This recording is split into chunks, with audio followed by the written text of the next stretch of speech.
সীমানা সীমানা ঘেঁষে এই নদীটা যেমন দুই দেশের সীমান্ত চিহ্নিত করে, তেমনি দুই পাড়ের মানুষের জীবনযাত্রাও বড় প্রভাব পড়ে।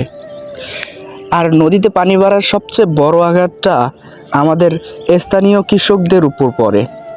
এই যে দেখেন, নদীতে পানি বাড়ার কারণে কি অবস্থা, সবুজ ধান ক্ষেতগুলো সব ডুবে গেছে। অনেক জায়গায় ফসল খুব নষ্ট হয়ে গেছে, প্রচুর পরিমাণে নষ্ট হয়ে পচে গেছে।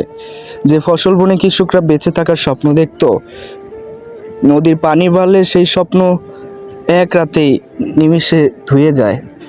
তবে ভাঙন বাঁচাতে এখানে একটা উদ্যোগ নেওয়া হয়েছিল।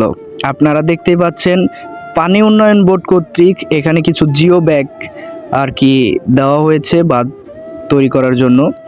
যতটুকু অংশ এই প্রজেক্টে কাজ হয়েছে তাতে কৃষকরা সত্যি অনেক বড় উপকার হয়েছে কৃষকদের জন্য, এবং এলাকাটা কিছুটা হলেও রক্ষা পেয়েছে। কিন্তু মূল সমস্যাটা হলো কি, দেখতে পাচ্ছেন এখানে অর্ধেক কাজ করার পরও বাকি অংশটা আর করে নাই। আপনারা জানেন, নদীর পানি যখন বাড়ে তখন কিন্তু ছোট্ট অসম্পূর্ণ অংশ দিয়ে পুরো এলাকা প্লাবিত হতে পারে।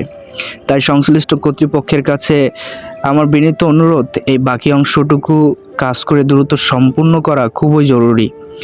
তা না হলে এই আংশিক বাঁধও বড় বিপদ হতে পারে, আমাদের রক্ষা করতে পারবে না এই ছোট্ট বাঁধ। এই যে দেখুন, নদীর একদম কোল ঘেঁষে দাঁড়িয়ে আছে এই বাড়িটি। নদী আর এই ঘরটির মাঝে দূরত্ব বলতে গেলে প্রায় কিছুই নেই। যখন নদীতে পানি বাড়ে আর তীব্র স্রোত আসে, তখন এই পরিবারের মানুষগুলো প্রতিটা মুহূর্তে চরম আতঙ্কে কাটাতে হয়। কখন যে ভিটেমাটিটুকু নদীতে বিলীন হয়ে যায় সেই চিন্তায় এদের চোখে ঘুম আসে না। আপনাদের যে প্রজেক্টটা দেখাইলাম সেটার বাকি অংশ কাজ যদি দ্রুত শেষ না হয়, তবে এমন করে বাড়ি আরও অনেক বাড়িঘর এইভাবে চলে যাবে এই নদীর গর্ভে।